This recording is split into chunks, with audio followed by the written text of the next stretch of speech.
Clean this up right now, you filthy janitor! Did you hear what I said? Clean this now. You work here, Dwayne. Yes, ma'am. I'm so sorry. Anna Paula shouted so loudly that the entire hall stopped. Conversations ceased. Glasses froze in midair. Heads turned. The 58-year-old woman was on her knees on the marble floor, gathering shards of glass with her bare hands. Red wine spread around her. But something about that woman was different. The way she collected the shards. With precision. With method, like someone used to solving much bigger problems. Espacio Vittoria was packed that Saturday afternoon. 70 people, maybe more, circulating through the hall for the monthly presentation event. The soaring ceiling made every sound echo. Crystal chandeliers hung from above like waterfalls of light. Mirrored walls multiplied everything. White marble floors reflected every movement. Anna Paula had arrived 20 minutes earlier. Tight white dress, high heels, flawless blonde hair, designer handbag on her arm. In 2 weeks, she would be getting married there. 300 guests, a $500,000 wedding, everything planned, everything perfect. She moved through the venue, inspecting every detail with critical eyes. Then it happened. A young waiter hurried past with a tray full of red wine glasses. He bumped into someone. The tray tilted. 3 glasses fell. The crack of breaking glass echoed. Red wine spilled across the white marble. A woman was standing nearby. The wine splashed onto her, staining her blouse completely. She looked about 50-something. Gray hair pulled into a simple bun. Very basic clothes. Worn twill pants, a cotton blouse now stained with wine. No makeup, no visible jewelry. She crouched immediately, began gathering the shards. But the way she did it, there was something. Precise movements. Efficient. Like an executive organizing documents on a desk. Not like someone used to cleaning floors. Anna Paula didn't notice. She only saw the clothes, the age, and assumed. She walked over, her heels striking the marble hard. "Did you hear what I said? Clean this! Now! You work here, don't you?" The woman looked up, looked at Anna Paula, and in that look, there was something. A deep calm. The kind of calm that comes from someone who has faced much worse. Tense boardroom meetings, million-dollar negotiations, corporate crises. But Anna Paula didn't see it. The woman went back to collecting glass. "I'm talking to you." Anna Paula got louder. People began to watch. Conversations stopping, heads turning, small groups forming. "I'm going to clean it," the woman said. Her voice was different, too. Perfect diction. Controlled tone. Not the voice of someone with little education. "I just need to get the proper materials." "Proper materials?" Anna Paula laughed cruelly. "You have rags. Or is that hideous outfit not even good for that?" Some people laughed. Soft, uncomfortable. But they laughed. The woman looked at her stained blouse. And there was something in the gesture. The way she assessed the damage. Analytical. Like someone calculating costs. "This is my personal clothing." "Personal clothing?" Anna Paula crossed her arms. "My God, you dress like this by choice?" She turned to the growing audience. 20 people now. 30. Are you seeing this? A staff member at a luxury venue dressed like a beggar. Her friend Fernanda Blake approached, laughing. Blonde, pink dress, high heels. "Anna, you're too mean." "I'm being realistic. Look at those clothes. That hair. She doesn't meet the basic standard."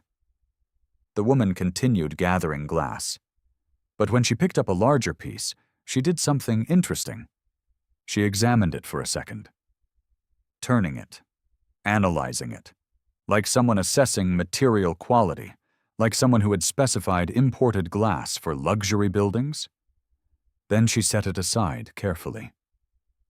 A small gesture, but revealing. No one noticed.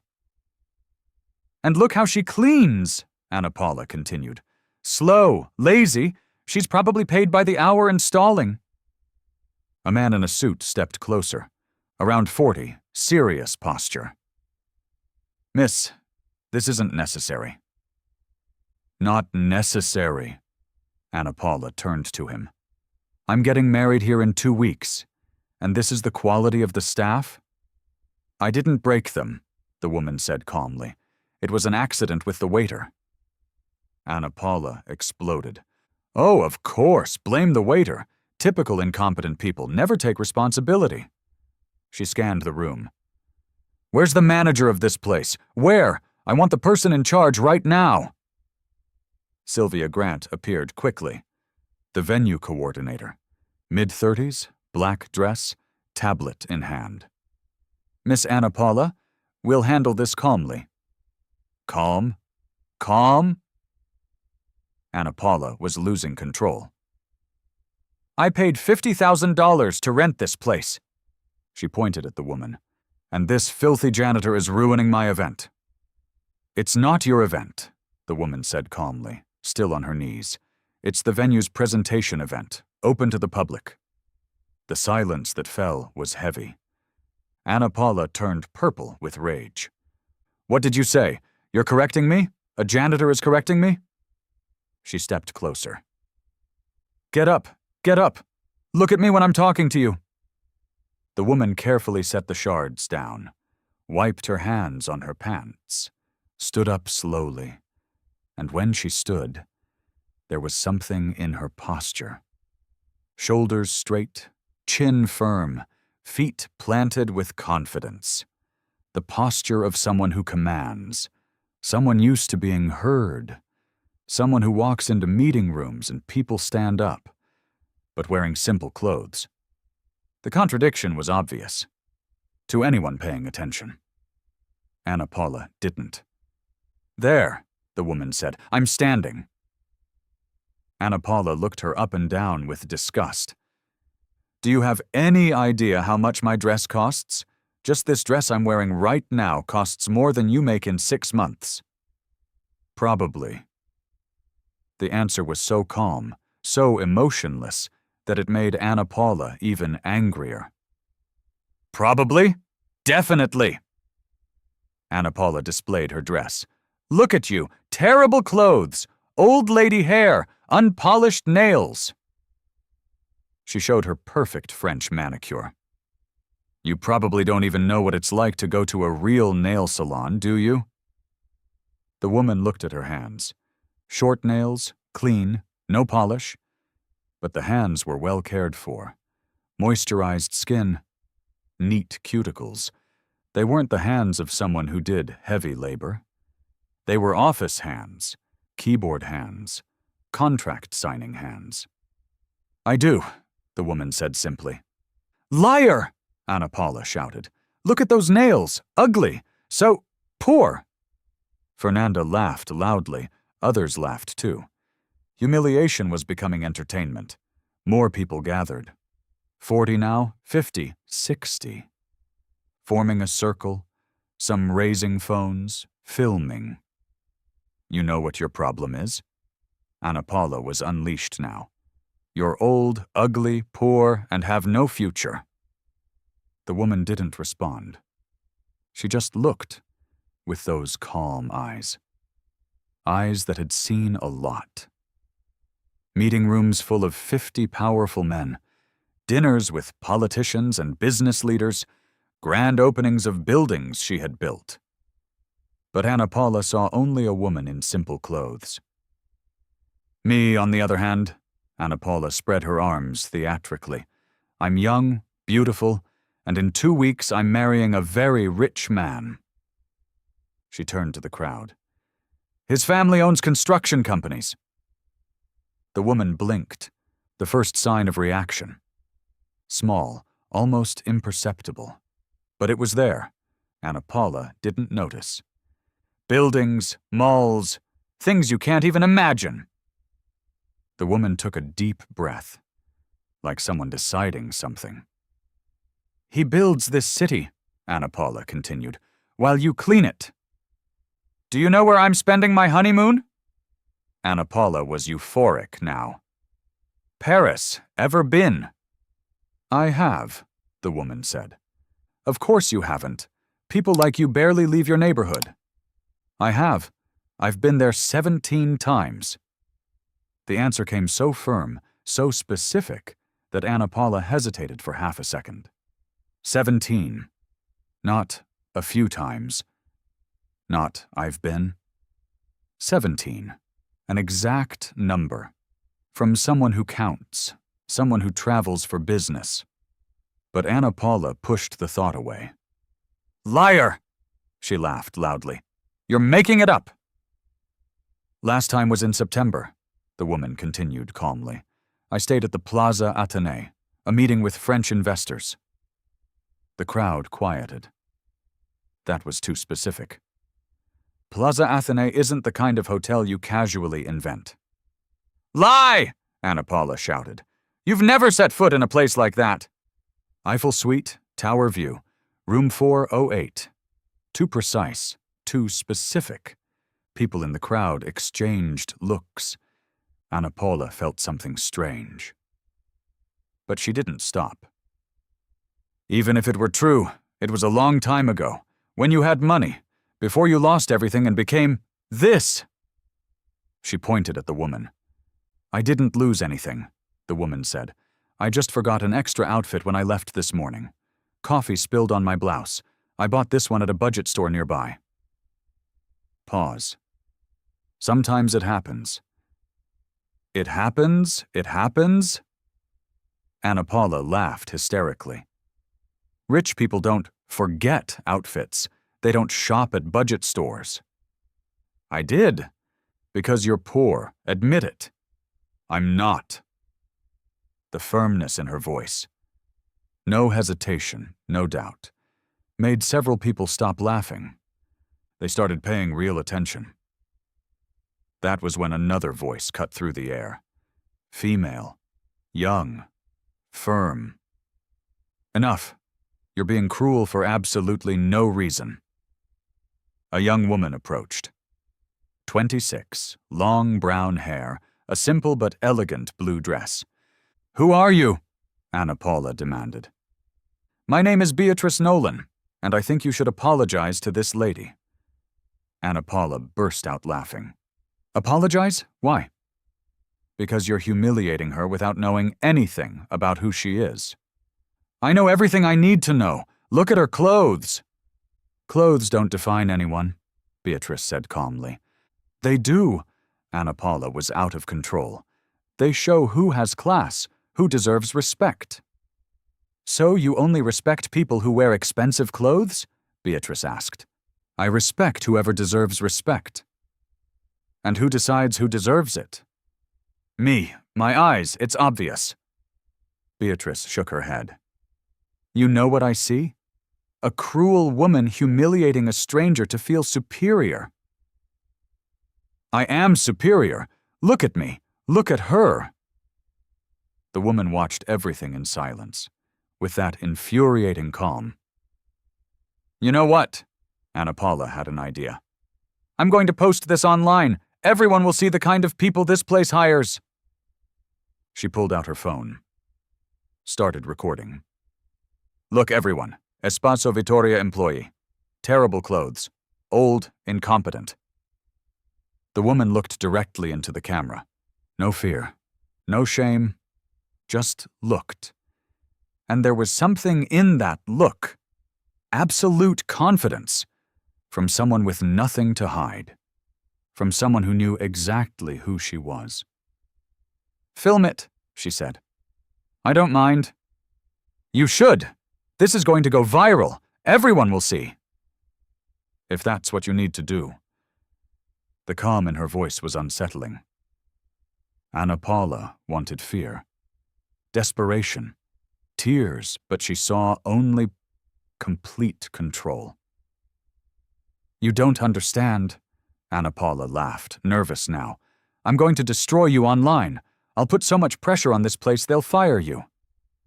"Maybe," the woman said quietly. "Maybe? Definitely." "Fernanda!" Anna Paula called to her friend. "Take a picture of me next to her. I want to post a comparison." Fernanda grabbed her phone, laughing. "Brilliant idea, Anna." Anna Paula posed beside the woman. Perfect smile, body tilted, showing off the expensive dress. The woman remained serious, dignified, even while being humiliated. There was a dignity no outfit could strip away, a posture no humiliation could break. "Perfect," Fernanda said. "This one's going to blow up." Anna Paula took the phone back, started typing the caption. "When you pay $50,000 for a luxury venue but they hire just anyone," she read aloud, #reality, #standards, #. Anna Paula, the man in the gray suit, interrupted again. "Stop. Now. You're going to regret this." "Regret exposing the truth?" "The truth is you don't know anything about this woman," Beatrice said, "and you're judging her by her clothes." "I don't need to know anything else. It's obvious." "Obvious to you," Beatrice replied, "but maybe you're very wrong." Anna Paula ignored her, turned back to the woman. "Since I'm tagging you in this post, what's your name?" The woman looked at her for a long moment. Then she said, "Teresa." "Teresa?" Anna Paula laughed. "That's such a 1950s housemaid name. It fits perfectly."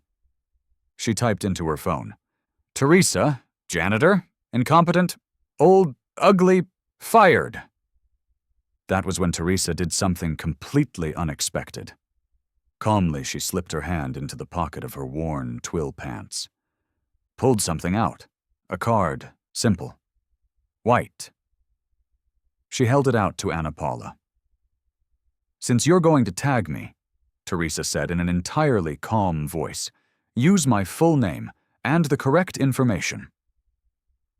Anna Paula grabbed the card dismissively, looked at it, and the world stopped. The card read, "Teresa Almeida, CEO, Almeida Construction Group. President, Construtora Vitória. Director, TA, Developments." Below it, 3 phone numbers, a corporate address in a Class A AA building, corporate website. Corporate email. Anna Paula felt the blood drain from her face. This is fake," she whispered. "It isn't," Teresa replied calmly. "Anyone can print a fake business card." "They can, but this one isn't." Teresa took her phone from her other pocket. Latest iPhone model, unlocked it. A few quick taps. Turned the screen toward Anna Paula. And toward the crowd. It was a corporate news site. Headline from 3 months ago. Teresa Almeida closes $340 million contract for downtown business complex. Below it, a large photo. Teresa in a gray Armani suit, hair professionally styled, impeccable makeup. Standing beside the mayor, city officials, major investors, all standing. She seated, signing the contract. It was her. Same woman, same eyes, same face, just dressed as an executive.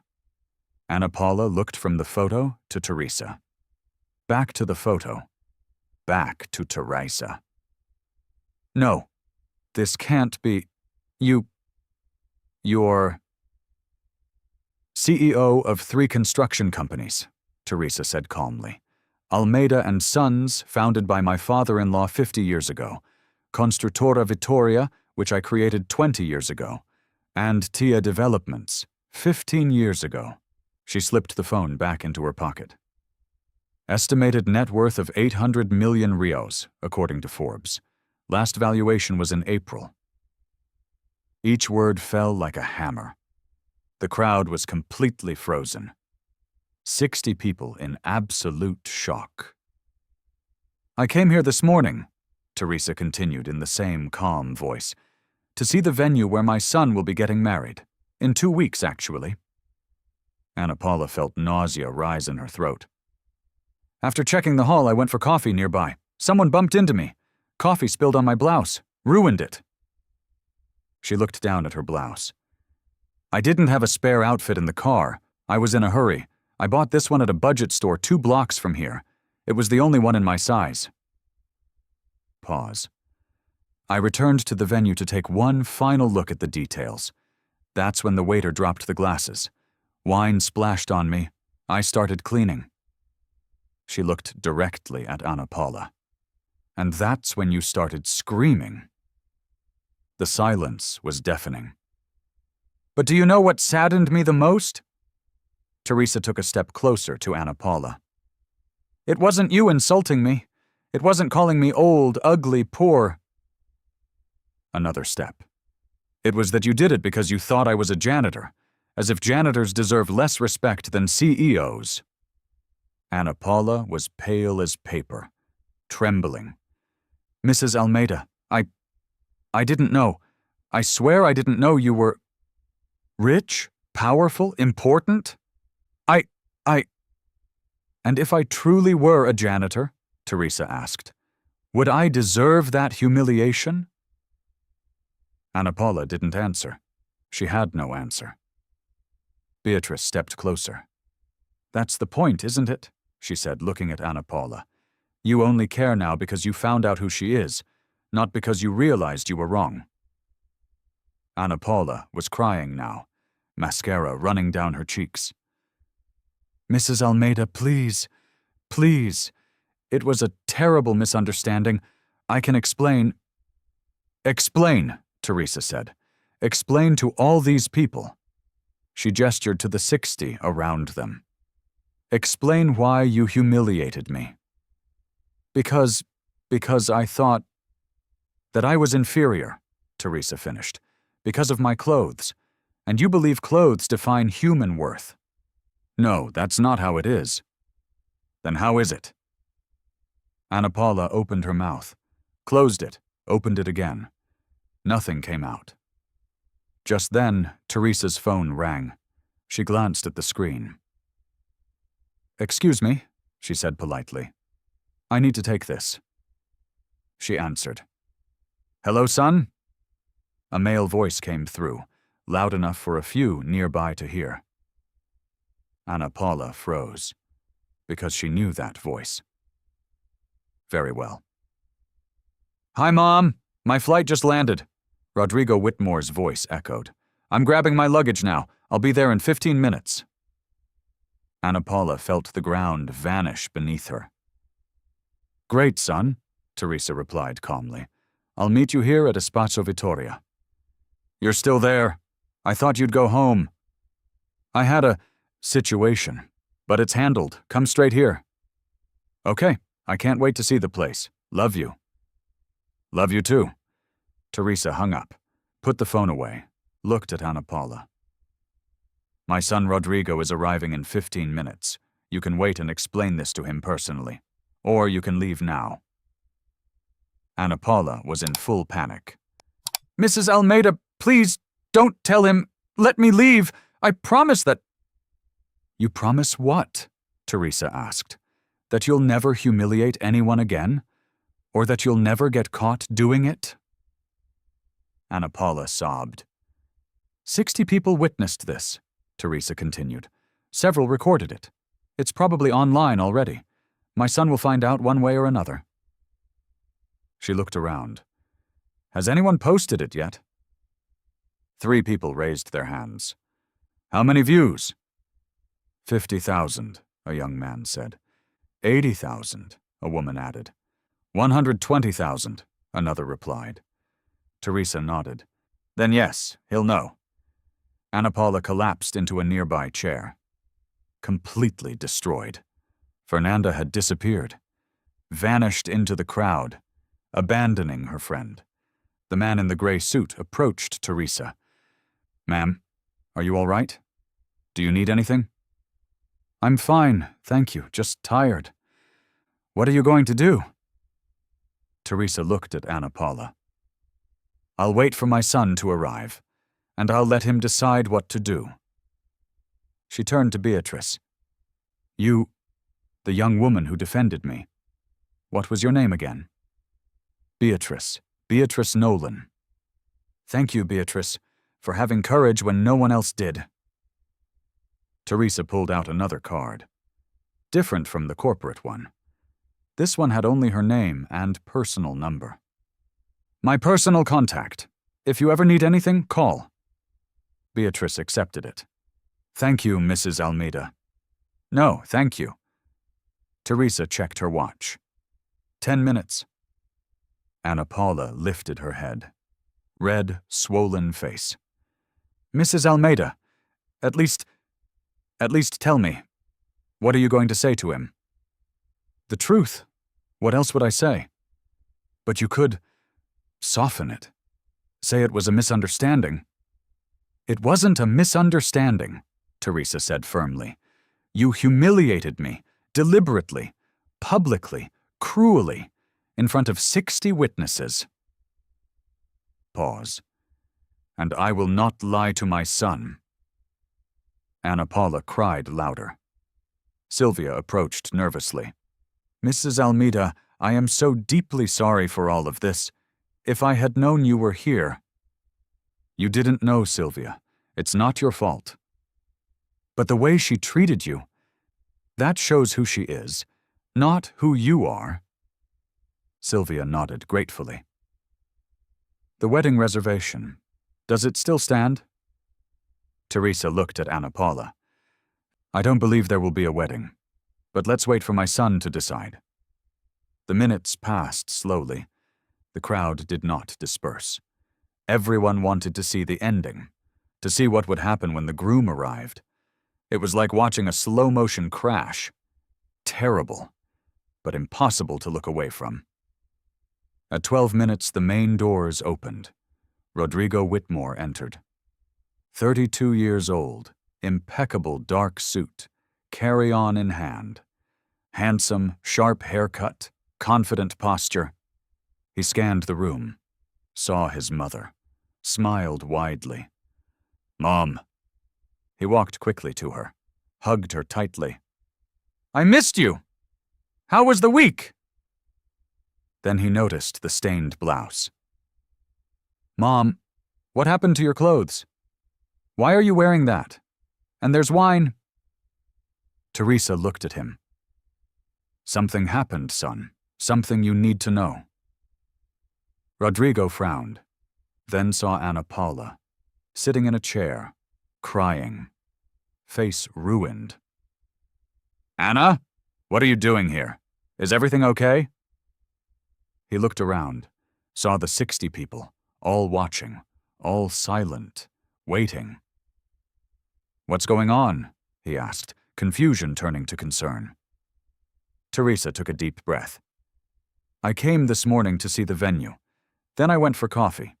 Someone spilled coffee on my blouse. I bought this one at a nearby store. I returned. A waiter dropped wine. It splashed on me." She looked at Anna Paula. "And your fiancé began screaming at me because she thought I was a janitor." Rodrigo blinked. "What?" "She called me a filthy janitor. Old, ugly, poor. Said my place was on the floor cleaning other people's messes." Teresa's voice was calm, factual, but each word was a blade. Rodrigo looked at Anna Paula, then at his mother, then at the crowd. "Can anyone tell me if this is true?" 60 heads nodded. "Is there video?" Several hands lifted phones. "Send them to me," Rodrigo said, voice tense.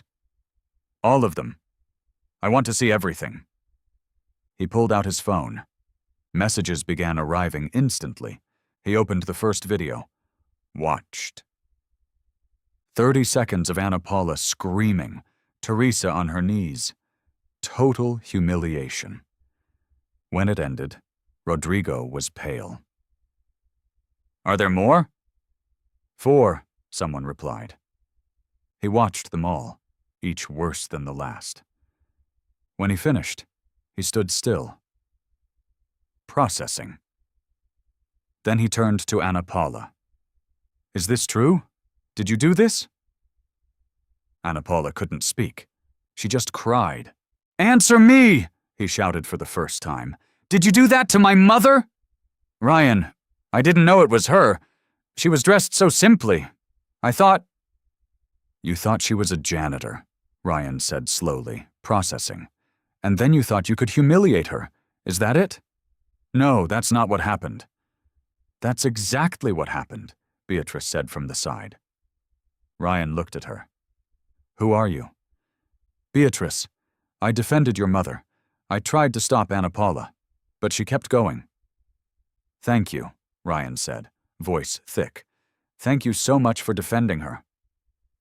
He turned back to Ana Paula. "How many people saw it?" 60, Teresa answered.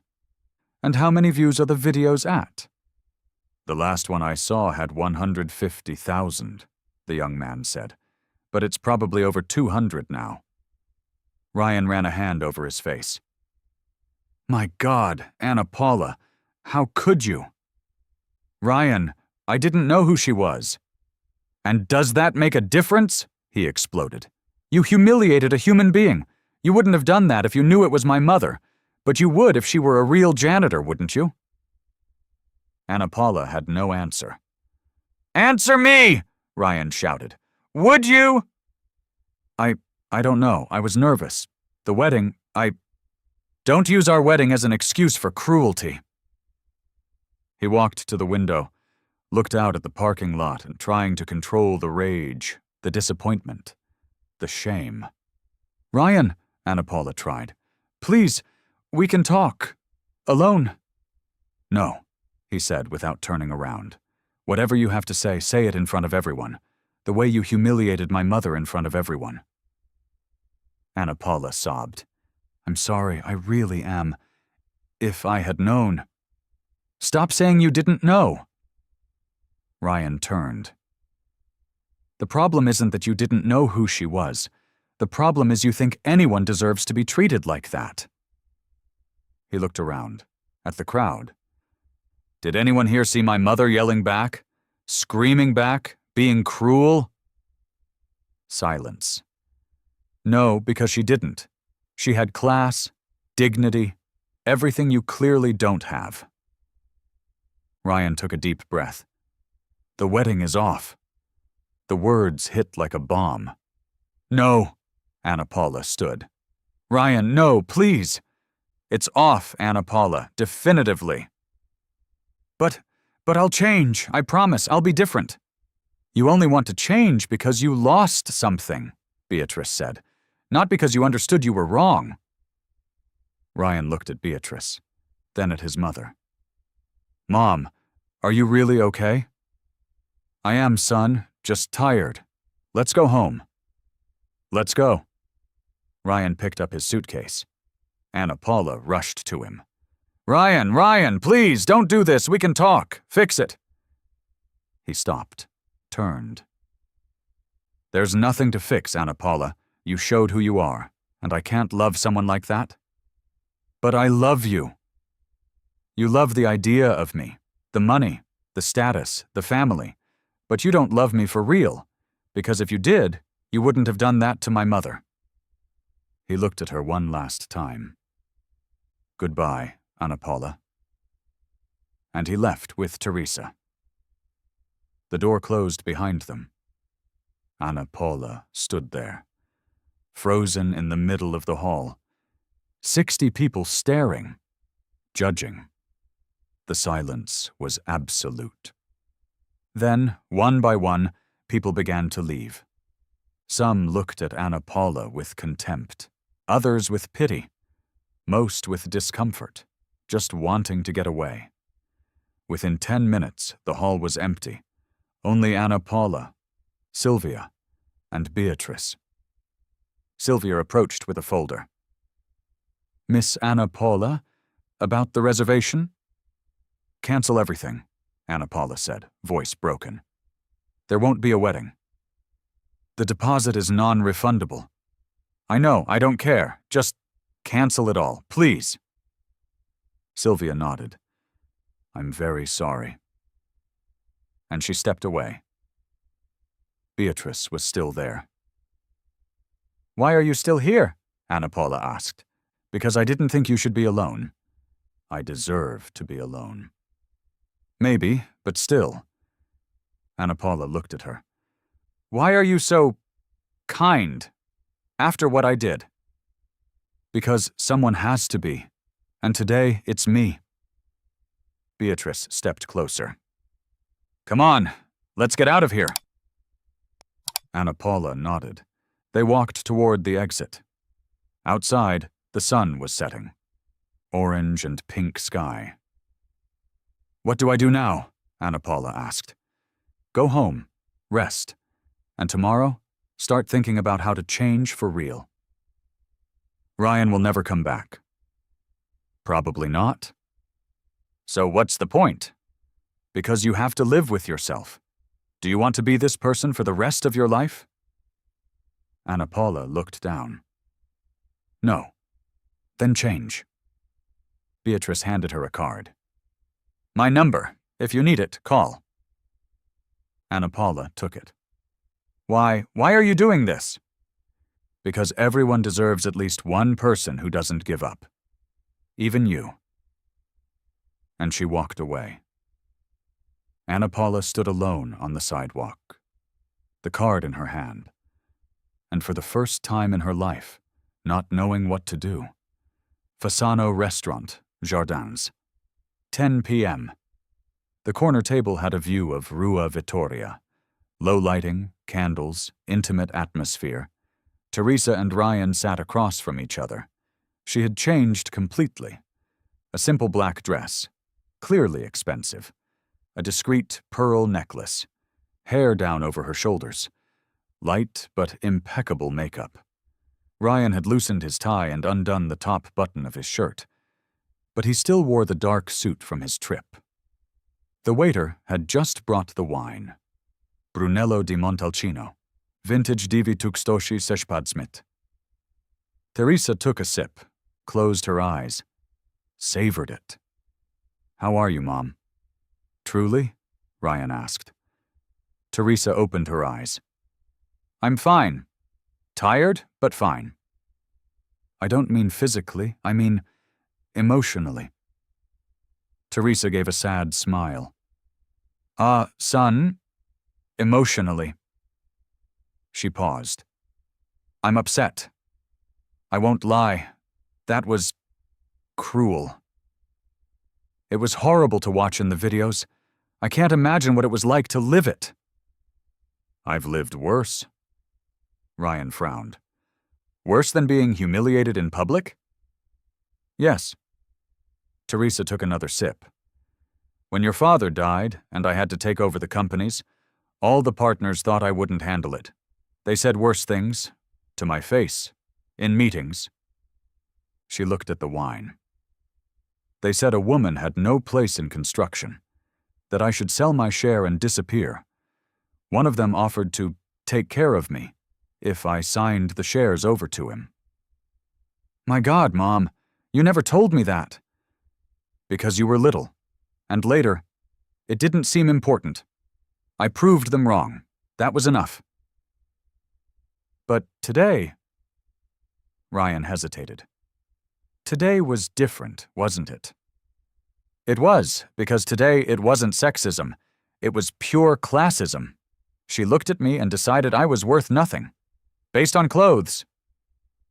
Teresa cut a piece of carpaccio. And do you know what bothered me most? What? That she was going to marry you, my son, and I didn't see that in her. Ryan went quiet. How did I not see it, Mom? He finally asked. I've been dating her for 2 years. 2 years. How did I not realize she was like that? Because she didn't show you. People like that are very good at hiding. But I should have noticed signs. Something. Teresa thought. Was there anything strange? Anything that bothered you but you ignored? Ryan swirled the wine. There were some things. Small. I thought it was just her being demanding. Like what? Once we went to a restaurant. The waitress spilled water on the table. It got on Anna Paula's bag. She screamed at the girl, loud, made the manager come over, demanded they pay for a new bag. Teresa listened in silence. And I thought it was too much. But Anna said she had the right to be respected, that she'd paid a lot for dinner. And I let it go. What else? She treats the building doorman like he's invisible, never says hello. Once he held the door for her, and she walked right past without a word. Not even thank you. Ryan grew more tense.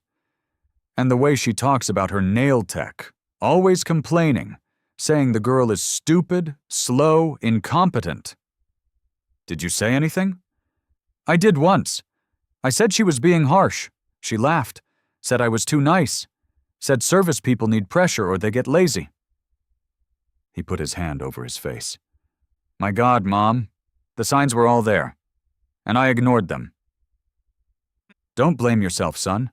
We want to believe the people we love are good. But I was an idiot. You were in love. It's different. The main courses arrived. Mushroom risotto for her, filet with Madeira sauce for him. They ate in silence for a few minutes. And now, Teresa asked, how are you feeling? Relieved, Ryan said immediately. It's awful to say, but relieved. Why? Because I was going to marry her, Mom, in 2 weeks. I was going to make vows, spend my life with her, and she is that. He took a deep breath. Imagine if I'd found out later, after marriage, after kids. It would have been much worse. It would have been impossible. And I'd have to look at myself in the mirror knowing I married someone capable of humiliating an older woman on her knees. Teresa reached across the table, took her son's hand. You're a good man, Ryan. Your father would be proud. You think so? I know. You ended an engagement 2 weeks before the wedding because you saw cruelty. Many men would ignore it, make excuses. You didn't. Ryan squeezed his mother's hand. Thank you for being you, Mom, for having all that dignity, for not snapping back. I could have destroyed her right there. I know you could. I could have called my lawyer, sued for defamation, harassment. I could have called her father, ruined his business. Teresa took another sip of wine. But what would that solve? Would it make me feel better? No. Would it make her a better person? No, it would be empty revenge. You're better than me. I wanted revenge. Teresa smiled. That's normal. She humiliated your mother. You want to protect. It's instinct. But you don't need protection. No, I learned a long time ago how to protect myself. The waiter returned to clear the plates. Offered dessert. Teresa ordered panna cotta. Ryan ordered tiramisu. When the waiter walked away, Teresa said, That young woman, Beatrice. Ryan smiled. I knew you were going to bring her up. What did you think? From what I saw, she was brave, kind, firm. She defended you when no one else did. 60 people watched, 1 defended. Her. Exactly. Teresa picked up her phone, opened Instagram, typed Beatriz Costa. Several profiles appeared. She searched. Must be this one. She showed Ryan. Profile photo. Beatrice smiling, hair in the wind, beach in the background. That's her, Ryan confirmed. Teresa scrolled through the public profile. Travel photos, architecture, projects, friends. Architect, Teresa said. She works at a mid-sized firm, residential projects. Ryan looked too. She seems normal, a good person. She seems. Teresa put her phone away. I'm going to call her. Now? Now. Mom, it's 10:30 at night. And? She might be asleep. If she is, she won't answer. Teresa was already dialing. Ryan shook his head, but he was smiling. The phone rang. 3 times. 4. Hello? A female voice answered. Beatrice, this is Teresa Whitmore, the woman from the venue. Mrs. Whitmore, hi, are you okay? I am. Sorry for calling late. No, not at all. I'm awake. I was just watching a show. Did I interrupt? No, go ahead. Teresa smiled. I wanted to invite you to dinner. You, me, and my son. As a thank you for defending me. A brief silence. Mrs. Whitmore, you don't need to thank me. I do. You had courage when 60 people stayed silent. That deserves recognition. I just did what was right. Exactly, and so few people do. Pause. So? Do you accept? I do, of course. Great. What day works for you? Any day. My schedule is pretty flexible. Next Saturday? Perfect. I'll send details tomorrow, all right? Sounds great. Thank you so much, Mrs. Whitmore. No, thank you. They hung up. Teresa looked at Ryan, satisfied. Done. You're impossible, Mom. I'm persistent. Important difference. You're trying to set me up with someone on the literal day I canceled my wedding. I'm not setting you up with anyone. I'm inviting her to dinner as thanks. Sure. And if you two connect, that would be a happy coincidence. Ryan laughed. You never give up. Never, son. Never. Dessert arrived. They ate, talking about lighter things. Work, travel, life. When they finished, Teresa asked for the check. Refused when Ryan offered to pay. Tonight is on me. Mom, don't argue. She paid. They left the restaurant. Teresa's car was at valet, a black Mercedes S-Class. Discreet but luxurious. Home? Ryan asked. Home. They got in. A driver drove.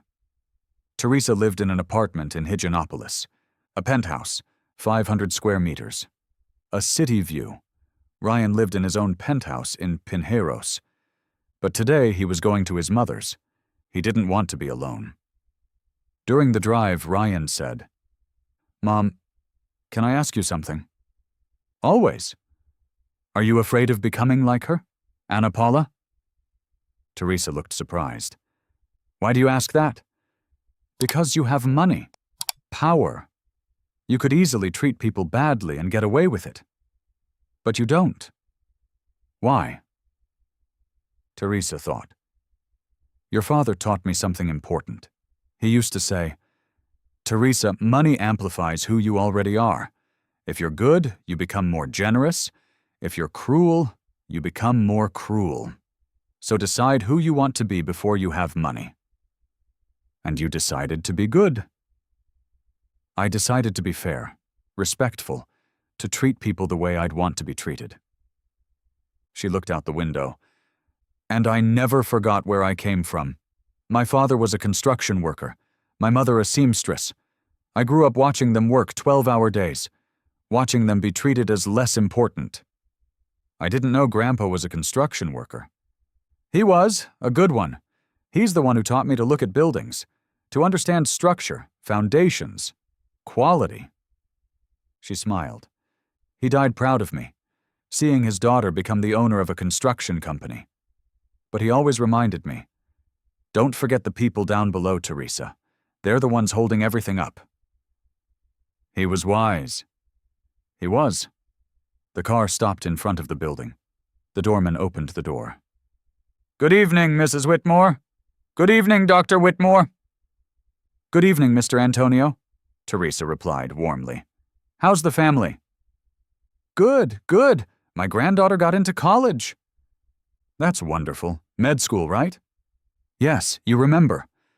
Of course I remember. Congratulations to her, and congratulations to you, proud grandpa. Mr. Antonio smiled wide.